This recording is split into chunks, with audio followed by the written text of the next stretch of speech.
porque si uno, digamos, observa el estado de situación del continente previo a la llegada de España y de la Iglesia, esto era, y no exagero un ápice, esto era un infierno, realmente, porque si eso es el buen salvaje, eran, digamos, culturas matándose, exterminándose, invadiéndose y saqueándose una a otra. La historia del continente es, un continente, es una historia de guerras constantes, donde prácticamente no hay paz.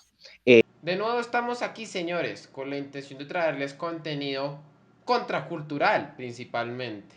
El motivo de este intro es, como ya se van a enterar en todo el video, estamos promocionando precisamente un libro llamado 1492. Fin de la barbarie, comienzo de la civilización española. No voy a dar más introducción con respecto a este libro, ya que todo el video consiste en hablar precisamente de él con su autor. Así que ojito, porque esto no es un video con cualquier personaje, sino de un historiador que precisamente ya ha escrito un libro sobre este tema. Y dentro de esta charla van a ver la razón del por qué este libro debería ser uno de los referentes precisamente para aquellos que quieran dar esa batalla contracultural. Y poco más que agregar con respecto a eso.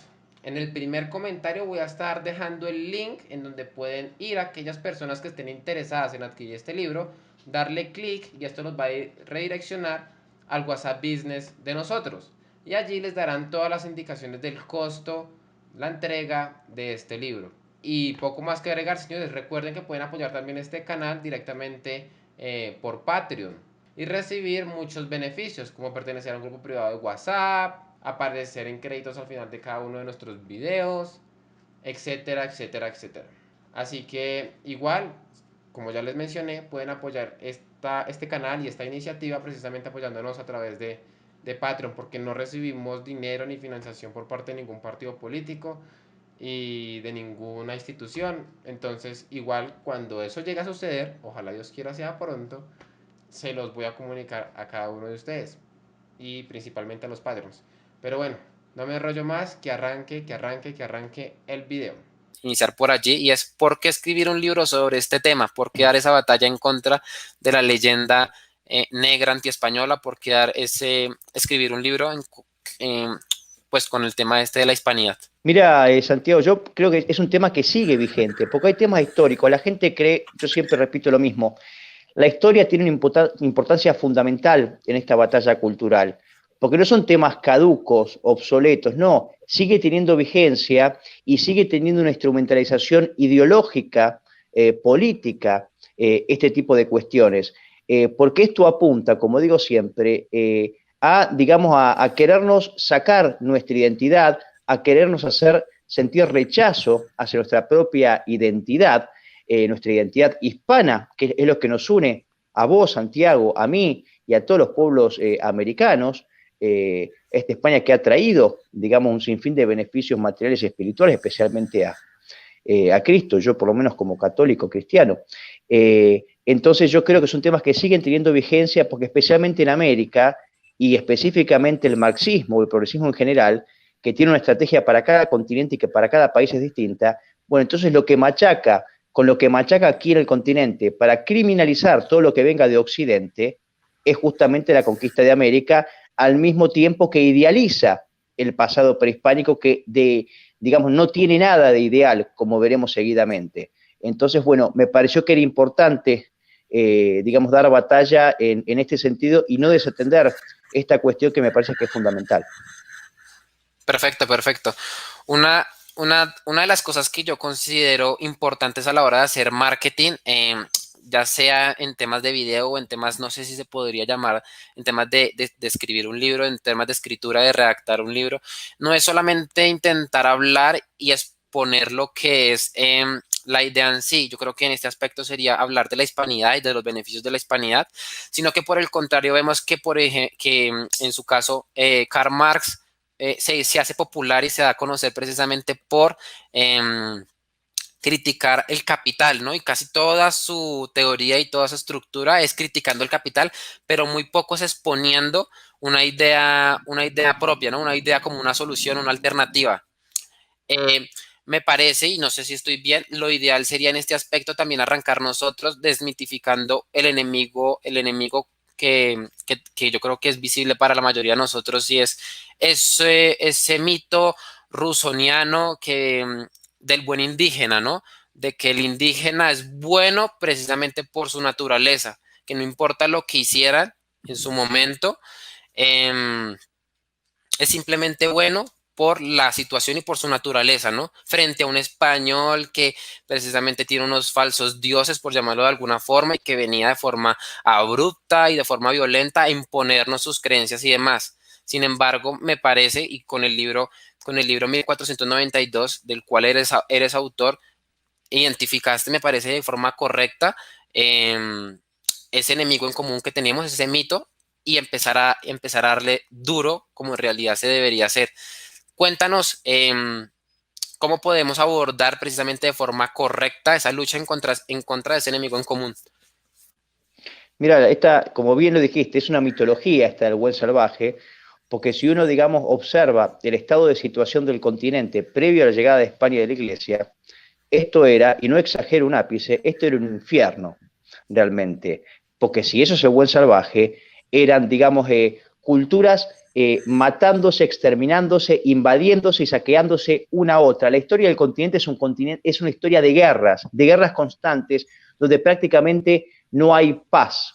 Por eso digo, incluso, siempre que nos hablan de los aztecas, yo me ocupo especialmente de aztecas, incas y mayas, que son los pueblos más idealizados, y fueron los pueblos realmente más totalitarios y que han cometido, digamos, una cantidad de horrores indescriptibles. Eran regímenes completamente totalitarios, donde se efectuaban sacrificios humanos de modo masivo. Yo en el libro cuento y documento, digamos, con los estudios más serios sobre la materia, y no simpáticos para mi tesis, que los aztecas, por ejemplo, en cerca de un siglo y medio, ejecutaron 10 millones de personas. Eso es un genocidio. 10 millones de personas solo mediante la forma de sacrificio humano que es la que ustedes ven en las películas, ¿no? La que van llevando la fuerza a las personas y después está este supuesto sacerdote indígena que le abre el pecho con un cuchillo de obsidiana y le extrae el corazón. Es decir, fíjense ustedes el barbarismo que era el continente, donde el canibalismo estaba institucionalizado, y esto lo reconocen antropólogos de renombre, como Marvin Harris, que es contrario, digamos, a nuestro pensamiento. Es decir, era un continente realmente viciado por los peores horrores imaginables, donde incluso, que tanto se habla de feminismo, y donde vemos marchar juntos, con ciertas proclamas en común, a los indigenistas y a las feministas, en ningún lugar histórico se ha oprimido más a la mujer que bajo los regímenes indígenas, y esto lo reconocen incluso historiadores que son provenientes del marxismo, porque eran regímenes no solo completamente patriarcales, sino que la mujer era básicamente un objeto de trueque, que incluso uno podía, el cacique o el padre de familia podría prostituir a fin de pagar una deuda, obtener una prebenda, etcétera. Es decir, en todo sentido, existían las carnicerías humanas, en todos, la persona, el trabajador de a pie, no tenía ningún tipo, digamos, de posibilidad de ascenso social. La otra vez tuvimos un debate junto con Samuel Ángel, con unos indigenistas de Colombia, y ellos reclamaban, ¿no? Tenían ciertas demandas sociales para los indígenas, y yo digo, digamos, no lo entendía porque justamente si algo no tenían los indígenas, el común de los indígenas bajo estos regímenes, era ningún tipo de derecho social. Ellos tenían que obedecer ciegamente y trabajar de sol a sol, y la mínima disidencia era castigada con la muerte. Entonces no entiendo realmente, los indigenistas de hoy no conocen la historia de su propio pueblo, no conocen la historia del continente antes de la llegada de España y de la Iglesia. Por eso digo que esto realmente, y yo te nombré 3 cosas nomás, pero esto realmente era un infierno. Perfecto, perfecto. Me gustaría que, no sé si también manejas esta tesis dentro de lo que has podido estudiar, y es el tema de que los españoles como tal no eran colonizadores. De hecho, según María Elvira Roca Barea, ese término colonizador es más que todo anglosajón, ¿no? Viene más que todo de otros lados, no precisamente de esta línea hispana, porque precisamente veían a los indígenas y veían a esta tierra más que todo como provincias, como del reino, ¿no? Sin embargo, no sé si esa figura que representa, por ejemplo, Hernán Cortés, en vez de colonizadora, se podría llamar más que todo emancipadora, precisamente por lo que mencionas de esos agravios que tenían los pueblos indígenas para con ellos mismos, ¿no? Como para los otros pueblos indígenas que estaban a su alrededor. No sé si esta tesis también la manejas y se da precisamente, se da al punto que en realidad se debe llamar que no fueron colonizadores como tal, sino más que todo fueron emancipadores los que llegaron aquí a América, ¿no? Indudablemente, ¿no? Eso ya prácticamente, por lo menos por todos los historiadores serios, y aparte están los propios documentos de la corona española, nosotros fuimos parte integrante del imperio español. De ningún modo, como bien decías al principio, digamos, esto no es, digamos, colonia es un término, digamos, un concepto que utilizaban los sajones. Vos fíjate, por ejemplo, que éramos parte integrante, que no cualquiera podía venir al continente desde España. Las personas tenían que ser personas de buena reputación, tenían que decir cuáles eran sus motivos, etcétera, pues aquí se viene a construir realmente y se viene a integrar, digamos, a los indígenas a un nuevo orden. Aquí se construye universidades, escuelas, etcétera. Es decir, esto es verdaderamente, digamos, éramos parte integrante, teníamos incluso, existían ciertas autonomías. En cambio, por supuesto que los sajones no contemplaban esa figura. Vos fíjate que la mejor prueba de esto es que a las colonias, como por ejemplo Australia, ¿cómo puebla Inglaterra Australia? Abre las cárceles, manda a Australia, y así fue formando, digamos, digamos, sus colonias. Pero acá hay algo fundamental. Vos fijate, la mejor prueba de esto, de la diferencia, de la diferente intención de los españoles y de los ingleses, las únicas construcciones que hacen son costeras, es decir, de un modo que le permitan a ellos extraer rápidamente los materiales y poderlos llevar a la metrópoli. Son, digamos, campañas de expoliación. En cambio, España desde el primer momento se adentra en la profundidad del territorio y va construyendo lo que se te ocurra. Entonces, eso muestra realmente lo que era una colonia, era básicamente un pedazo de tierra para extraer lo material. Y a los nativos que se le presentaban o los exterminaban, los segregaban. En cambio, España acá viene a construir, viene a quedarse, viene a integrar un orden común, viene a traer un régimen mucho más justo. Y es por eso, como vos decías, en un momento, vos fíjate que Cortés viene con 400 hombres. ¿Y cómo conquista Cortés un imperio de 5 millones de personas, como los aztecas, que aparte era un pueblo eminentemente guerrero? Cortés no viene con soldados profesionales, evidentemente porque contó con la alianza de la gran mayor parte de los indígenas que estaban sometidos a los regímenes despóticos de los aztecas. Lo mismo pasa con los incas, por supuesto. Entonces, sí, sí, sí, sí. Digamos, muestras de brutalidad son innumerables, realmente son innumerables, en todo sentido. El canibalismo, bueno, creo que ya lo hemos mencionado. Por ejemplo, cuando una persona era ejecutada ritualmente, los sacrificios humanos que hemos mencionado antes, luego, como en las películas, especialmente recomiendo la película Apocalipto de Mel Gibson, el cadáver de esa persona desde la punta del templo es arrojada por las escalinatas y abajo las personas que capturaron a esa, por muchas veces los que eran sacrificados eran esclavos o tomados esclavos de unos pueblos vencidos, o a veces era simplemente gente del pueblo llano.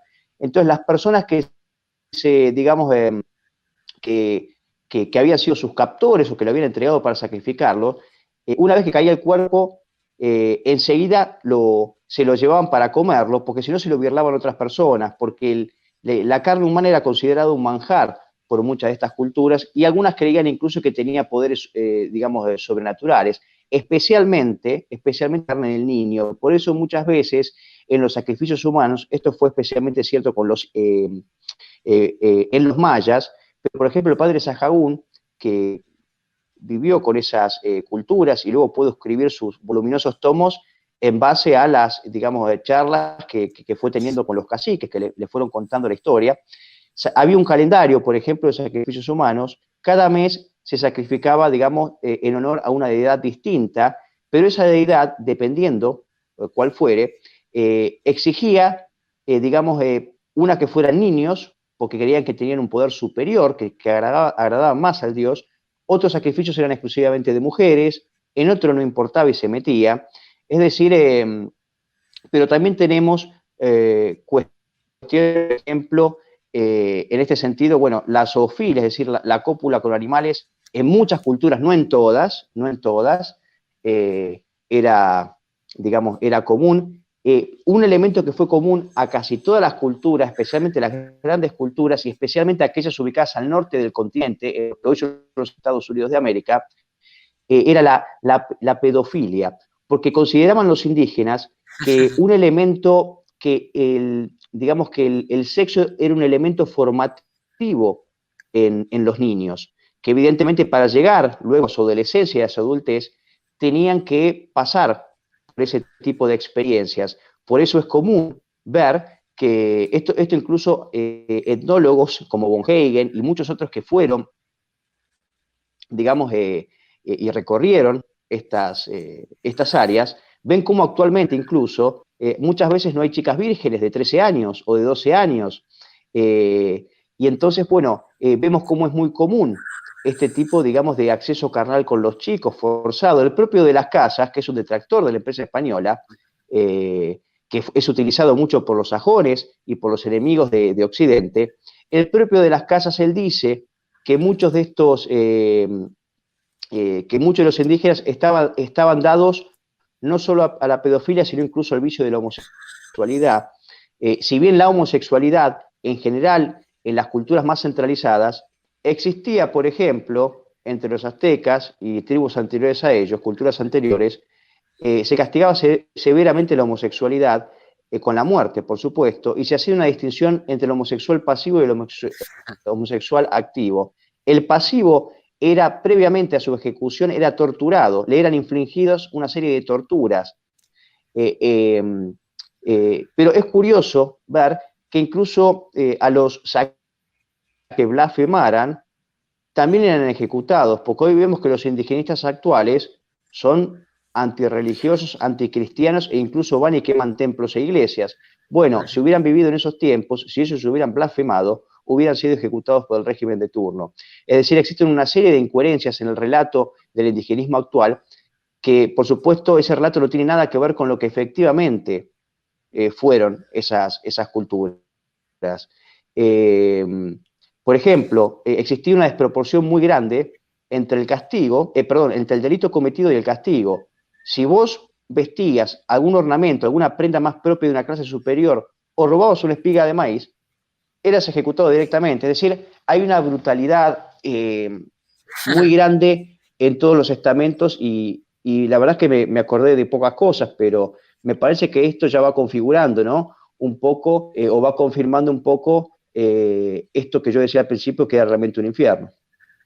Sí, yo creo que este libro de 1492, del cual eres autor, precisamente viene a tener ese punto de diferencial con respecto a la otra literatura que hay con respecto a la hispanofobia y a la leyenda negra antiespañola, con que precisamente ataca ese punto y ese mito que tiene la izquierda y en este momento el progresismo en general, que es ese mito que heredan de Bartolomé de las Casas y ese mito que toma y que coge popularidad con Rousseau del buen indígena y que yo creo que muy pocos se han animado a ir en contra de eso porque precisamente sería lo políticamente incorrecto, ¿no? Y precisamente hoy en día lo ideal, lo bueno, lo deseado para esta sociedad moderna y posmoderna es estar en sintonía con el indígena, ¿no? Ya no es con el indígena en sí, sino con esa idea ideologizada del indígena, ¿no? Que es lo que conocemos hoy en día como el indigenismo, que ya sea ese trastorno, esa modificación de lo que es el indígena en sí, por intentar prácticamente venderlo como algo, como el objetivo, ¿no? Como el punto deseado a convertirnos. De hecho, tenemos aquí en Bogotá, en lo que era la Nueva Granada, como alcaldesa, desgraciadamente, a una alcaldesa que es pro LGBTI y aquí al día de hoy estamos sufriendo precisamente, como lo pudiste ver, en ese debate que tuviste hace algunos días con Samuel Ángel contra estos indigenistas que pertenecen a ese movimiento colombiano llamado La Minga. Aquí en Bogotá, ese grupo llegó y la alcaldesa de turno, que es pro LGBTI, pro ideología de género, los recibió con los brazos abiertos y demás. Sin embargo, lo que mencionas con respecto a que la homosexualidad era castigada en su momento, ¿no? Bajo estos regímenes indígenas totalitarios, ¿no? De hecho, en el libro de María Elvira Roca Barea, ella menciona precisamente que lamentarse por la caída de estos imperios totalitarios es algo muy similar a lamentarse por la caída pues del imperio nazi, ¿no? De lo que fue el holocausto. Sí, sí, a ver, creo que igual son comparaciones distintas. Digamos, la cuestión de la Segunda Guerra Mundial y esto creo que son distintas realmente, pero me parece que sí, efectivamente lamentarse por estas cuestiones. O sea, es muy fácil hoy ser indigenista, o sea, porque indigenista puede ser incluso un blanco que adhiere a las ideas de izquierda y que quiere, digamos, romper con el orden occidental. Es muy fácil hacerlo hoy que tenemos libertades, que lo hacemos de nuestro sillón, etcétera. Ahora, yo quiero ver si estas personas que defienden a rajatabla estos regímenes, yo quiero saber si hubieran pensado igual de haber vivido en aquel mismo momento histórico y de, tal vez, de haber tenido que ser sacrificado ritualmente, de haber tenido que ser un esclavo del Estado, de haber tenido que soportar que prostituyan a su mujer, el cacique. Entonces, digo, yo realmente este indigenismo vernáculo, porque también lo que hay que hacer una distinción, cuando hablamos, yo hablo del indígena, pero es cierto, aquí hubo algunas tribus pacíficas, pero lamentablemente las tribus pacíficas eran absorbidas inmediatamente justamente por los regímenes guerreros y totalitarios, que son justamente las tribus más pacíficas las que de algún modo se alían a España, ¿no? Pero sí, yo creo que hay una tesis que dice que si no hubiera llegado España y la Iglesia, digamos, se hubieran ido, digamos, es una cultura que hubiera implosionado, que incluso se hubiera desintegrado completamente. Vos fíjate que los mayas, que digamos el periodo clásico, digamos, los mayas como son propiamente conocidos, no el último periodo en Yucatán, digamos, ellos desaparecen prácticamente de un día para el otro. Dice que ya su cultura estaba corrompida y habían sido, digamos, diezmados por las invasiones, etcétera. Es decir, son culturas que van desapareciendo y por eso son culturas que duran poco. Porque cuando después nos dicen, hablan de la milenaria civilización azteca e inca, primero, yo siempre hago una distinción, aquí no podemos llamar civilización a ninguna cultura que haya habitado el continente. Hay que tener cuidado cuando utilizamos la palabra civilización, porque el hecho de, cuando me salen, no, mirá lo que construyeron, que hayan construido tres torres los aztecas y hayan hecho 2 puentes los incas con 100.000 esclavos, a ver, vos dame los 100.000 esclavos y yo te construyo 322 de esas torres. Entonces, eso para mí no es digamos, una manifestación de civilización, porque en una civilización primero tiene que haber un respeto a la vida, que evidentemente estos indígenas no tenían, tiene que haber un orden justo, digamos, se tiene que dar otra serie de características, porque no podemos comparar la civilización europea con las culturas que habían acá. Entonces, no son culturas, sí, evidentemente unas culturas más avanzadas que otras, pero que una cultura sea más avanzada que otra no quiere decir que de hecho sea avanzada, y esto no es semántica, es sentido común. Ahora bien, no son milenarias, como nos venden. Los incas estuvieron solamente 150 años, y los aztecas 150 años, y los incas menos de 100 años, no existen. Son un puntito así en la historia de la humanidad. No existen. Y lo que la gente no se pregunta es cómo llegaron ellos a convertirse en una cultura predominante a base del exterminio y de la invasión y del saqueo de culturas anteriores a ellos, que incluso fueron más preponderantes. Los olmecas, por ejemplo, estuvieron 1000 años. Es decir, porque había una práctica muy común. Acá vas a ver lo que es la barbarie. Cuando me preguntabas anteriormente, me decías, dame más muestras. Mira, una práctica muy común de los incas, lo que hacían cuando conquistaban un pueblo, porque ellos les podían ofrecer que se sometieran pacíficamente, pero eran esclavos del imperio inca, pero por lo menos no los exterminaban, pero con los pueblos más hostiles, una vez que los vencían, lo que hacían era llamar a los ancianos de las tribus, porque la historia de cada cultura era contada generalmente vía oral, ¿verdad? Entonces, generación tras generación iban sabiendo, digamos, cuál era su identidad, etcétera, etcétera, etcétera. Entonces, los incas lo que hacían es llamaban a esos ancianos de las tribus, a esos sabios, y los ejecutaban directamente. ¿Para qué? Para que en cosa de 1 o 2 generaciones no existiera registro de que esa cultura existió anteriormente. Por supuesto que se prohibía con castigo de muerte la mención de la cultura conquistada. Nadie podía hacer mención a esa cultura. Por eso por mucho tiempo se creyó que los incas habían estado siempre. Los incas eran unos recién llegados, como los aztecas fueron unos recién llegados a México. Eso hay que decirlo, hay que decirlo. Y hay que preguntarse cómo llegan ellos ahí, a base del terror, a base de ejecuciones. Entonces, bueno, esto me parece que es importante subrayarlo, Santiago. Perfecto, perfecto.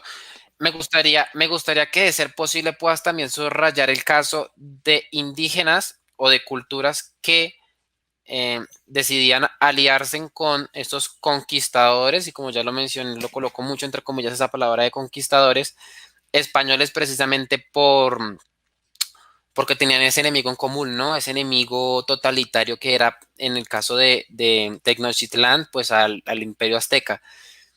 Otros más casos que hayan con respecto a eso de indígenas que voluntariamente se hayan unido a la cultura hispánica, hayan aceptado el catolicismo, hayan aceptado lo que es la hispanidad, aparte de estos pueblos que vivían cerca a Tenochtitlán y que vivían a la redonda, aledaños.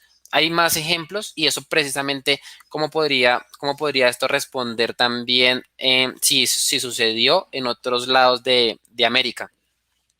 Por supuesto, pasa que hay que entender que España no podría haber hecho nada en cualquier lugar del continente si no hubiera contado con, digamos, con cierta alianza, y aparte no es una alianza circunstancial, porque el indio sabe que no es que vence España y los indios son dejados, no, ellos obtienen incluso de España títulos nobiliarios, sus tierras, y obtienen los mismos derechos. Esto no existe, esto es algo único en la historia de las guerras. El vencido, en este sentido, porque incluso a los vencidos se les daba esa oportunidad, el vencido o el conquistador da a los conquistados, por llamarlo, o a los liberados, si queremos llamarlo así, los mismos derechos. Esto lo establece Isabel la Católica desde el primer día. Todos son igual hijos de ella que el cristiano más viejo. Y el cristianismo justamente también, que esto no existía en estas deidades que eran básicamente, esas pseudo religiones eran básicamente instrumentos políticos para tenerlos sometidos, y sabemos por el cristianismo que todos somos iguales en dignidad frente a Dios, todos somos hijos de Dios, independientemente del camino que uno tome después, porque existe el libre albedrío. Pero evidentemente, por eso España logra avanzar en tantos lugares del continente, porque el indígena ve esto. Y por supuesto, creo que uno de los casos mejores que podemos dar es el caso de las misiones jesuíticas en el Paraguay, ¿verdad? Donde verdaderamente estos eran generalmente guaraníes, ¿no? Y vemos el caso de las reducciones jesuíticas, digamos, son verdaderos, digamos, pueblos que se van armando donde se evangeliza al indígena, pero donde también se le enseña a escribir, se le enseñan una serie de valores, y luego estos indígenas, por eso digo que luego forman parte real, no eran alguien de segunda categoría. Por ejemplo, ellos luego terminan siendo, algunos pueden ser esas universidades, la educación superior, muchos son enviados, como el caso de Garcilaso de la Vega, a la metrópoli, a España, a especializarse en sus estudios y vuelven. O sea, realmente ellos cuentan con una posibilidad de ascenso en todo sentido. Nadie está condicionado acá por su cuna, por su casta, por su etnia. Lo que sí sucedía, por ejemplo, en los regímenes indígenas, porque incluso existen casos, y yo lo cito en el libro, casos de racismo entre las propias etnias indígenas, que una cultura indígena acusa a la otra de ser una raza inferior entre los propios indígenas. Y por supuesto que una vez que uno nace esclavo o que uno nacía, digamos, en un estrato inferior, nada podía cambiar esa condición por el resto de su vida. En cambio, bajo el régimen hispano-católico, nadie es condicionado por su nacimiento y todos tienen igualdad de oportunidades. Por eso, bueno, estos casos como el que vos mencionabas de México, se da en todo el continente. Perfecto, perfecto lo que mencionas. Me gustaría que pudieras contarnos un poco más con respecto a lo que vemos más adelante. Tenemos un caso aquí en Colombia de indígenas que en la época ya emancipatoria, en la época emancipatoria también entre muchísimas comillas, pero muchísimas comillas, yo creo que aquí las comillas no me faltarían para colocar a esa palabra emancipación que venía a ser por parte de Bolívar. Los indígenas aquí en lo que fue la Nueva Granada luchaban a favor del ejército real, ¿no? Luchaban a favor de lo que es la causa del rey, que en este caso era, si no estoy mal, Felipe VII, si me estoy equivocando. ¿Cuál es el tema? Que aquí tenemos el caso de Agustín Agualongo, que fue precisamente uno de los indios más reconocidos en la ciudad de Pasto, que dieron la batalla en contra de Bolívar, porque precisamente no estaban de acuerdo con ellos. Estos indígenas, después de haber pasado por esa supuesta resistencia que como ya mencionaste anteriormente no sucedió, por el contrario podemos ver que ya en la etapa final de lo que fue esa hispanósfera, No, Fernando VII, sí. Fernando VII, estoy perdido. Entonces, ¿cuál es el tema? Que yo veía que los propios indígenas estaban a favor del rey y por el contrario estaban en contra de esa causa emancipadora, esa causa republicana que traía Bolívar. ¿Qué puedes agregar con respecto a eso? Es efectivamente así como decís. Vos fijate que incluso las persecuciones, reales o no, pero digamos, han sufrido mucho más deterioro que anteriormente, porque antes por lo menos existía una suerte de paternalismo, si querés, pero luego después vemos muchas veces cómo están, digamos, no hemos visto que hayan progresado los regímenes indígenas con los gobiernos constitucionales. Ojo, ellos tienen las mismas chances, pero luego de las independencias, por ejemplo, los sandinistas ahí en Centroamérica exterminaron muchísimos indígenas. Habría que ver quiénes eran esos indígenas, no lo sé. Pero ha habido mucho más, si queremos hablar de persecuciones, no importa justas o injustas, habría que ver caso por caso, pero han ocurrido muchos más en los periodos post-independencia que anteriormente. Por ejemplo, yo creo que un indígena prefiere mucho más el paternalismo o que la agresividad de los gobiernos socialistas o comunistas, que cuando no pueden captar o instrumentalizarlos en favor de su régimen político, los persiguen.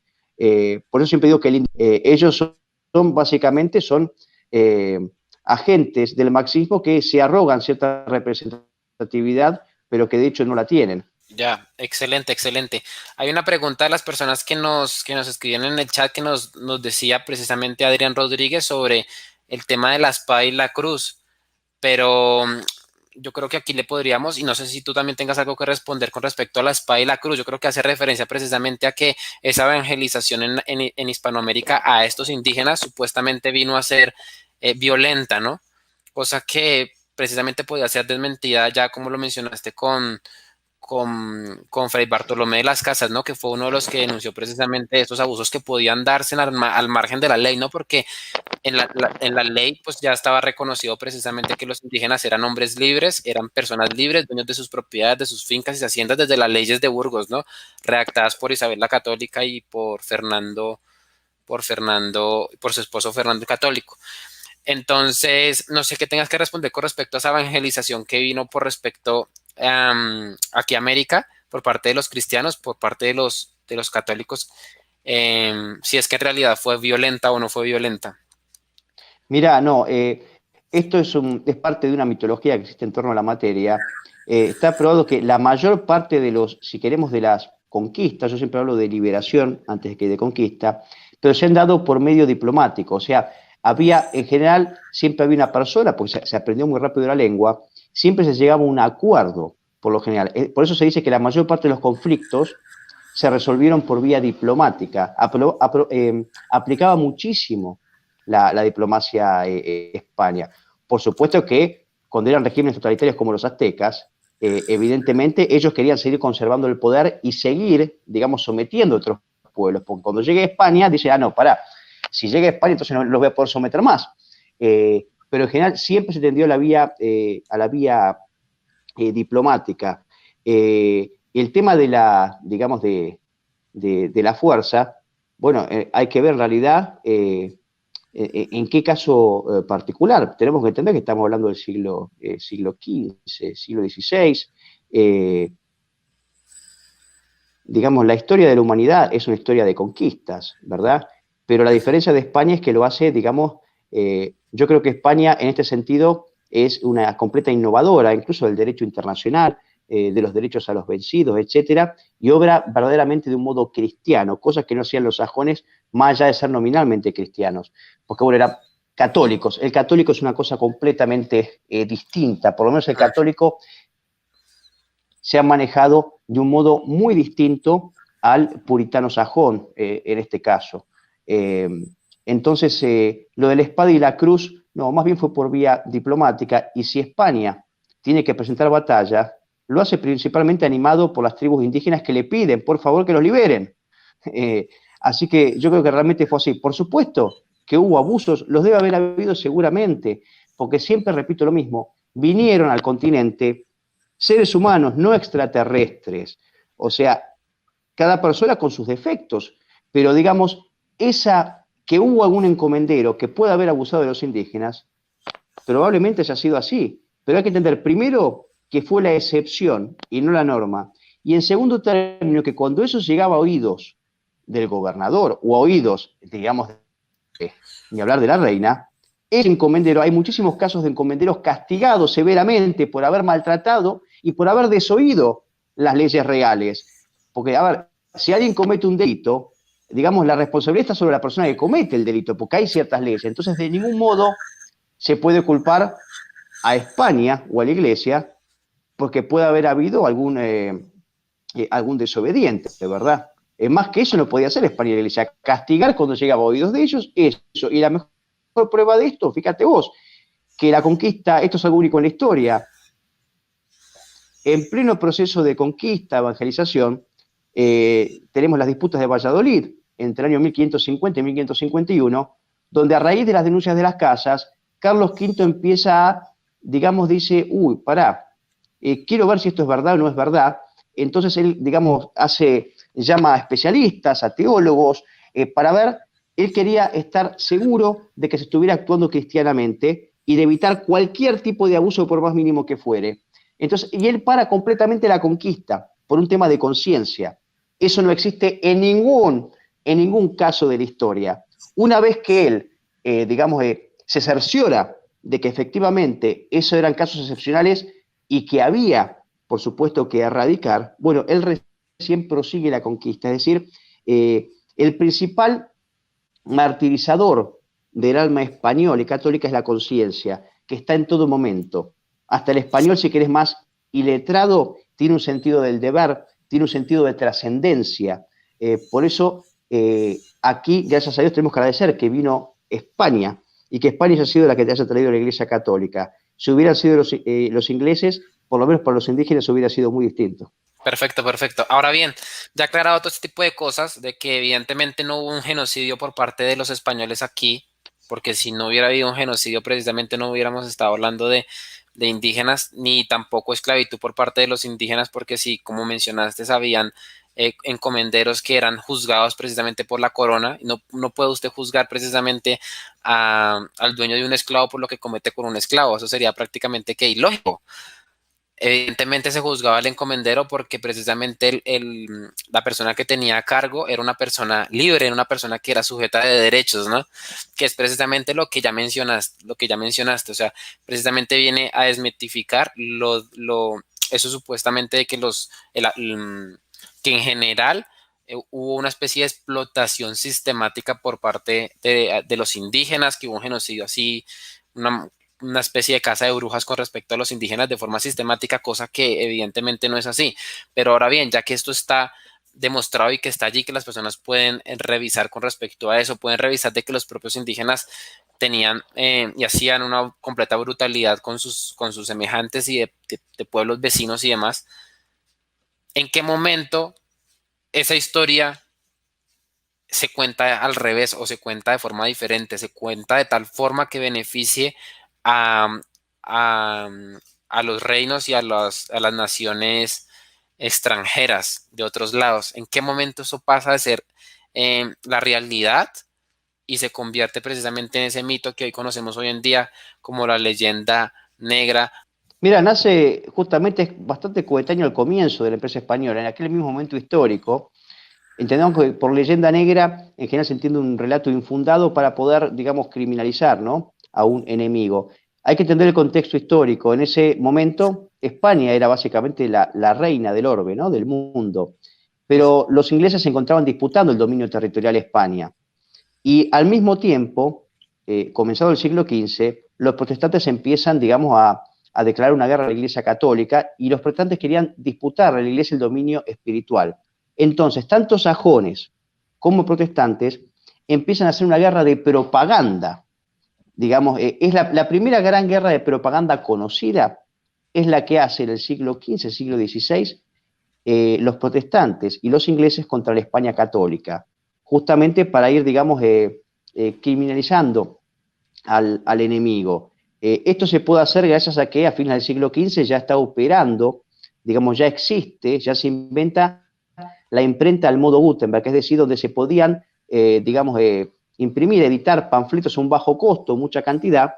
Entonces se fue haciendo circular por todos lados todo este tipo de mentiras históricas, ¿verdad? Para ir minando la moral, incluso, por supuesto, no de los reyes, porque los reyes sabían lo que estaban haciendo, sino la moral de la gente en general, ¿no? Ir creando caos entre las filas, digamos, enemigas, en algún desmoronamiento, algún rechazo a su propia identidad. Entonces surge esta leyenda negra, este relato antiespañol sobre la conquista de América, sobre la Inquisición, surge, como decimos, finales del siglo XV, comienzo del siglo XVI, y luego fue, por supuesto, repetición, repetición, repetición, y España tarda bastante en responder eso. España estaba ocupada en las cosas importantes, digamos. Entonces vos fíjate cómo los que acusan a España son los mismos, son curiosamente los que sí realmente cometen esas barbaridades. Porque si existió un genocidio o una persecución seguro, fue la que hicieron los ingleses. Y no solo acá, también en Australia. En Australia está, es muy conocido, el genocidio en Australia se llamó algo negro, no me acuerdo. Exterminaron completamente a una tribu indígena en Australia, y eso pasó en otras colonias inglesas.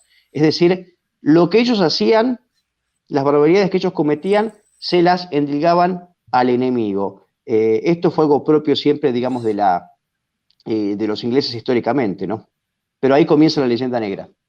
Claro, claro, perfecto. De hecho, ese mito y esa imagen, no es un mito, es una imagen precisamente que es verdad, de que se pagaban por cabeza de indio muerto, es producto genuinamente puritano inglés, ¿no? Claro, Como para dar una idea. fíjate vos, aparte está, lo dicen incluso en las propias, digamos, películas de cowboys y todo eso. Ahí vas a ver generalmente que no hay ninguna integración, ¿no? Hay siempre, digamos, un combate entre los indígenas y los sajones, que aparte del sajón tenía prohibido, digamos, digamos un casamiento o una relación con una mujer indígena, porque se consideraba el indígena, y yo en el libro tomo muchas declaraciones de gobernadores y de personas de referentes ingleses o luego estadounidenses, cómo se refieren a los indígenas como una raza maldita, corrupta, casi como demonios. Por eso se los segrega completamente allí. Y vos fijate que el mestizo, que es producto de la integración, es propio de nuestras sociedades hispanas. Para encontrar un mestizo en Estados Unidos, no sé, es muy difícil. Están básicamente recluidos en reservas. Entonces, si algún genocidio existió, o segregación o persecución, que sí existieron, fue la que hicieron los ingleses. En cambio, los indígenas hispanos deberían estar agradecidos, me parece a mí. Yo creo que se actuó cristianamente como se debía actuar, digamos, integrando a otras personas, porque somos, repito, las consignas que somos todos hijos de Dios y, por supuesto, somos en otras regiones. Excelente, yo creo que comparto contigo eso de que se actuó cristianamente, ¿no? Yo creo que una teología verdadera, o la teología verdadera precisamente implica también una forma política de actuar y una forma de expansión legítima, por llamarlo de alguna forma.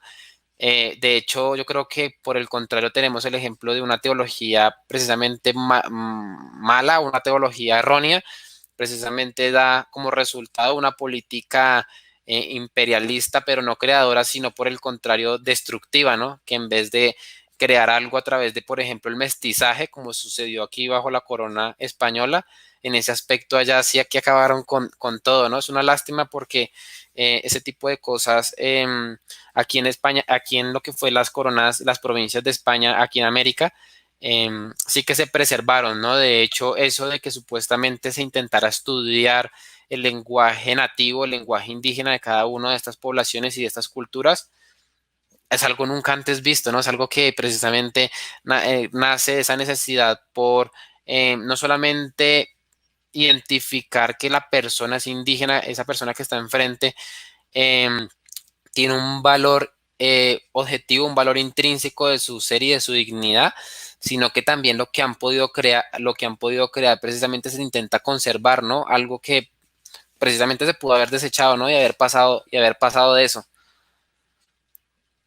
Sí, aparte, fíjate, el valor de España, que, o sea, como decís vos, hoy se conocen muchas de estas culturas y sus costumbres gracias a que España fue rescatando lo rescatable, porque se conservaban muchas cosas o costumbres de los indígenas. No es que se les dijo, tienen que hacer, no, muchos de esos pudieron conservar partes de sus costumbres, lógicamente no el canibalismo y los sacrificios humanos, pero digamos, incluso el rescate de la lengua, de sus escritos, de su historia, eso ha sido gracias a España, más que nada a los misioneros, que una vez, digamos, aprendida la lengua, bueno, fueron escribiendo la historia de estos pueblos, de los cuales hoy tenemos noticia, gracias a los cronistas y misioneros españoles, porque podrían haber hecho como hacían los indígenas, que directamente liquidaban todo registro de cultura anterior. Es decir, España sí preserva lo preservable, lo deseable de cada cultura. Eso lo ha hecho siempre España, lo ha hecho en las Filipinas, lo ha hecho en Guinea Ecuatorial, lo ha hecho en cualquier lugar donde estuvo. Yo creo que eso se conoce precisamente, y hechos así, ¿no? Se conoce precisamente porque los españoles fueron los que se interesaron por ellos, se interesaron precisamente por preservar ese tipo de lenguaje, ese tipo de idiomas. No sé si tú conoces ese canto a favor de María, alabando a María, pero en idioma indígena. Eso creo que tiene un nombre desconocido, pero se me escapa en este momento. Aparte de esa intención por parte de los españoles por intentar preservar esto, la iniciativa de la Junta de Valladolid por colocar stop en esa expansión, ¿no? Me parece que es muy interesante con respecto a eso, pero esto también me lleva a otra pregunta con respecto a ese mito que yo creo que nace de esos enemigos de la hispanidad, y es el tema de que supuestamente aquí en América se vivía, en las provincias americanas se vivía en una pobreza absoluta. Sin embargo, supuestamente en las colonias americanas se vivía rápido, y de hecho intentan precisamente como dar una explicación con respecto a eso, lo que vimos hoy en día, ¿no? De que Hispanoamérica es tercer mundo, me refiero aquí a América hispana. En cambio, lo que es Norteamérica con ese legado puritano es rico, precisamente y tratan de colocar ese tipo de contrastes y de generar esa dialéctica, ¿no? Entre uno y otro, y como intentar de validar lo que es lo que fue el imperio inglés y su expansión precisamente allí. ¿Qué podría responder con respecto a eso? Porque yo creo que eso también está dentro de esa leyenda negra, dentro de esa leyenda negra, ¿no? Totalmente. Fíjate que incluso no ha faltado el estúpido, yo he escuchado, que ha dicho, ojalá nos hubieran conquistado los ingleses. Pasa que, claro, aquí hay una explicación a todo esto. A ver, España no era tonta, por algo España llegó a ser el imperio más grande y exitoso. y ha estado en todos lados. O sea, España no era tonta, evidentemente. Ahora bien, ¿qué sucede? ¿Por qué, digamos, prosperan? Porque acá el tema es que la gente lo único que hace, o mucha gente, la gente tiene esta tendencia a medir el éxito solo en base al progreso material. Entonces, ven digamos, los países, por ejemplo, lo ven Estados Unidos como un país próspero económicamente y ya creen que eso es todo. Pero a ver, el tema es que hay que ver lo que movía a esa, digamos, Inglaterra imperial y a la España imperial. Lo que mueve a la Inglaterra imperial, básicamente lo que podemos llamar, digamos, son los ideales capaces de ilustración, es decir, hay una razón instrumental, es decir, que se hace únicamente todo lo que tenga un objeto utilitario, material, no se da, digamos, relevancia a la trascendencia, porque si hay que gastar más recursos, por ejemplo, en integrar una sociedad como es España, no lo hacen. Ellos quieren el progreso material y punto. Porque especialmente para el protestante, el favor de Dios para el protestante está dado, digamos, se manifiesta el favor de Dios en su propio progreso económico. Esa es la doctrina, muchas veces, la doctrina de la predestinación, ¿verdad? Si yo tengo dinero es porque Dios me quiere, y el que no tiene dinero es porque, bueno, evidentemente hace las cosas mal. Pero España, acá busca todos sus recursos, lo mejor que tiene España lo pone aquí en el continente desde el primer momento. Vos fijate que para el momento que se crea Harvard, por el año 1700, allí en lo que hoy son los Estados Unidos, aquí había construido España 15 universidades, escuelas superiores, había construido absolutamente todo. Luego España seguirá siendo, creo que tiene que pasar un siglo más para que los ingleses, para que los estadounidenses construyan otra universidad. España ya había construido 10 más. Es decir, hay una inversión de recursos, porque aquí se viene a construir, ¿verdad? Entonces, lógicamente, esto trae muchas veces digamos, un progreso más lento en motivos económicos, pero digamos, digamos lo inglés es lo utilitario, es el, digamos, portar lo utilitario, el pragmatismo puro, en cambio España y la Iglesia ven primero lo trascendente, ¿verdad? Y aparte, ese es un mito que es falso porque es una falacia que es reduccionista u omisión de antecedentes de otras cuestiones. ¿Por qué?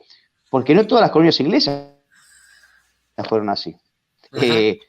Yo estuve, por ejemplo, yo soy muy amigo de un sacerdote argentino que es misionero y construye escuelas, ayuda a la gente y parroquias en varias partes del mundo. Yo hace 2 años estuve en África, estuve en colonias francesas y también estuve en colonias inglesas, en los que fueron colonias inglesas. No existen esas colonias inglesas, están completamente destruidas, porque los ingleses le sacaron absolutamente todo. Entonces, preguntale a vos a esos africanos si los ingleses le trajeron prosperidad. No, en absoluto le trajeron prosperidad. O sea, hay que nombrar todos los casos de los ingleses. Lo de los Estados Unidos fueron prosperando económicamente, pero creo que no todo puede verse en móviles por dejar a los... Pero digamos, no, yo no adhiero a esa tesis de que, por supuesto, de que los ingleses hicieron mejor las cosas. Todo lo contrario. Yo creo que a eso se puede agregar precisamente que esas 13 colonias, que eran 13 chozas literalmente por parte de estos puritanos protestantes del Imperio Inglés, eran en su momento pobres, pobres, pobres. La bonanza llegó precisamente a este lugar, a Norteamérica, después de la emancipación, después de la verdadera emancipación que tuvieron allá, ¿no? En la que estuvieron muy inmiscuidos precisamente los reyes católicos, ¿no? Y aquí, por el Es contrario, verdad. aquí esa bonanza fue antes de la emancipación, entre comillas, de bolivariana, ¿no? Aquí o sea, para complementar precisamente lo que dices, que me parece muy enriquecedor, pero yo podría aquí con respecto a eso, y es que cuando José Celestino Mutis llega precisamente a hacer esa expedición botánica aquí a las Américas, por todo el Amazonas y demás, él no creía precisamente que las personas aquí vivieran tan bien, de que hubiera cañerías, porque precisamente en Europa, lo que es Francia y lo que es Alemania, sí que sufrieron precisamente por eso, ¿no? Pero aquí, cuando él llega, se ve sorprendido precisamente porque aquí sí habían cañerías, el sueldo medio era más alto que el promedio en Europa. Él veía cómo vivían las clases sociales, precisamente llamándolo de alguna forma, aquí en América, y vivían mucho mejor. Esa bonanza precisamente duró hasta Bolívar, porque después de Bolívar es que llegamos a este desastre que tenemos hoy, ¿no? cosa que no sucedió. Es que ellos intentan como explicar, y yo creo que a mí eso me da rabia porque están faltando a los hechos, o sea, están faltando a los hechos históricos de que evidentemente si usted revisa lo que eran las 13 colonias puritanas del Imperio Inglés, eran unas 13 chozas que se caían en sí mismas, que lo único que hacían allí era traer todo lo que podían de ese pedazo de tierra precisamente para llevarlo allá a, a la corona, pero no hacían nada más, o sea, literalmente eso era así. Entonces eso precisamente que es faltar a la verdad con respecto a, Exacto. faltar a la verdad con respecto a eso, ¿no? A mí eso la verdad es que me choca porque precisamente, o sea, evidentemente lo que mencionas con respecto a que aquí bajo la visión católica se da prioridad a lo que es esa trascendencia, ¿no? Pero sin embargo, eso no quiere decir que lo material no haya importado, y precisamente lo que fue la época bajo los Reyes Católicos fue una época de bonanza, fue una época bien próspera, y que la propia leyenda negra ha intentado precisamente como dañar, ¿no? Precisamente cuando sucede lo de la expulsión de los judíos, que todos, prácticamente que todos en Europa expulsaron a los judíos, de que fue España los últimos en expulsarlos. Ellos intentan decir que después de la expulsión de los judíos, porque supuestamente para ellos solamente España expulsó judíos, aparte de eso dicen que cuando se expulsan a los judíos, España entra en bancarrota. Más leyenda negra, ¿no? Más leyenda negra con respecto a eso. O sea, yo digo, ¿cómo es esto posible? Sí, está muy bueno lo que decías. También hay un caso, lo cita Vicente Sierra, un gran hispanista argentino. El caso, yo creo que era botánico también, se llama Humboldt, pero en el siglo XVIII Bueno, él recorre América, ¿verdad? Y él compara las condiciones del trabajador o campesino europeo con las del trabajador o campesino, digamos, indígena americano en general, aquí. Y eran mucho mejores las condiciones del trabajador bajo los tiempos, digamos, hispánicos. Así que está muy bueno que hayas mencionado de beneficios materiales. sí, y aparte de eso, en cuanto a esas expediciones, también valdría la pena mencionar lo que fue esa traída de la vacuna contra la viruela y esa expedición que se dio por parte de España precisamente de intentar luchar contra la peste de la viruela. Y es que se conocía que habían esas pestes que redujo bastante la población, precisamente porque los propios españoles fueron los que los contaron y los registraron. Es que de no ser así, eso no se hubiera sabido. No, y aparte, no se puede echar la culpa a España de esto, porque primero era una enfermedad, la que trajeron los españoles, de la cual ya nadie se moría, digamos, en Europa. Cuando vinieron para acá, primero, no sabían que se iban a encontrar con otra gente, y segundo, digamos, no tenían forma de saber que ellos estaban, digamos, enfermos. Y hubo también, hay que decir por otro lado, yo lo cito en el libro, que hubo un montón de enfermedades que eran propias del continente, por la cual murieron españoles, porque no tenían el organismo acostumbrado, ¿verdad? Ya eso no lo sabía. Entonces, hubo enfermedades del continente, sí, eso lo cito en el libro y he cito varios expertos sobre la materia.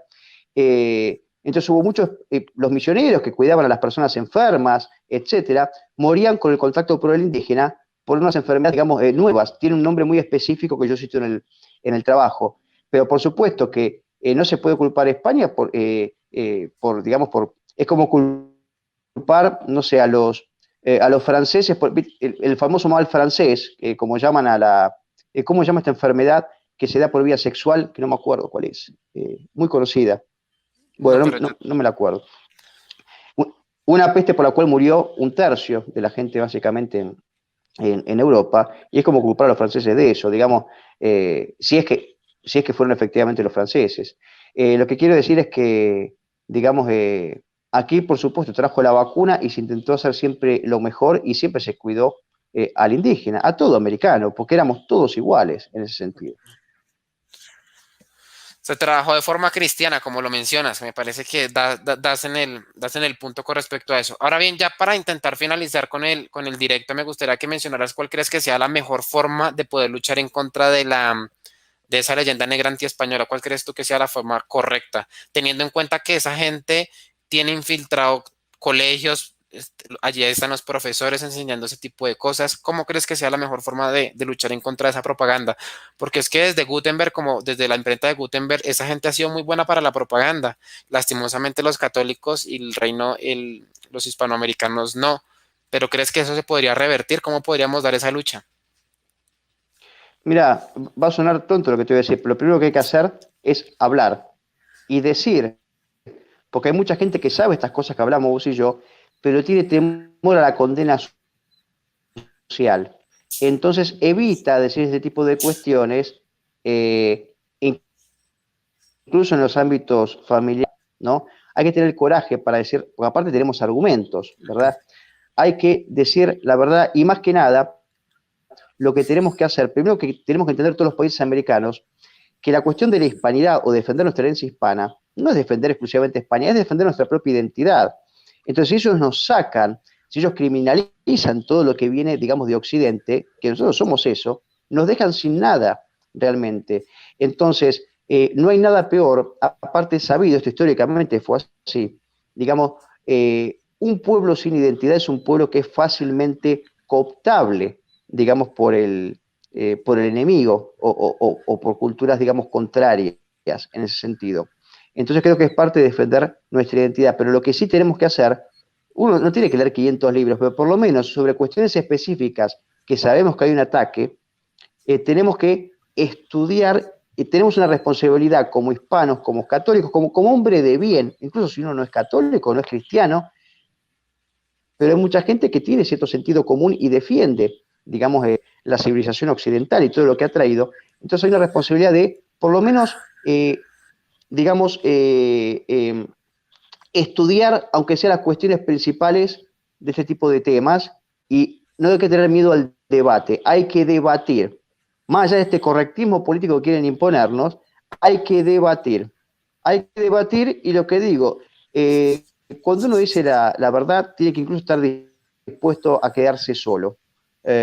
Como decía, como era, soy más amigo, creo que lo decía Aristóteles, soy amigo de Platón, pero más amigo de la verdad. La verdad, Entonces, sí, sí, sí. digamos, hay que jugársela y hay que primero estudiar y luego tener el coraje para poder defender nuestras ideas. Y de a poco, esto es un proceso que va a ir de a poco. Perfecto. Hay algo que me gustaría que me pudiera responder ya para acabar esto último, y es que me dirás por lo menos dos razones del por qué la gente debería comprar tu libro. Yo ya di una que me parece brutalísima, y es el tema de que este libro, a diferencia de los demás, da esa lucha en contra de esa mitificación del indígena, ¿no? Lo que hablamos al inicio de esta charla, de ir en contra de esa mitificación del indígena, porque es que normalmente nos quedamos, y es lo que yo veo con la otra literatura de la hispanosfera, que se queda únicamente intentando defender lo bueno que hizo España y demás, pero muy pocas van como a la ofensiva, como en realidad considero que se debería ir en estos casos, que es intentar demostrar que aquí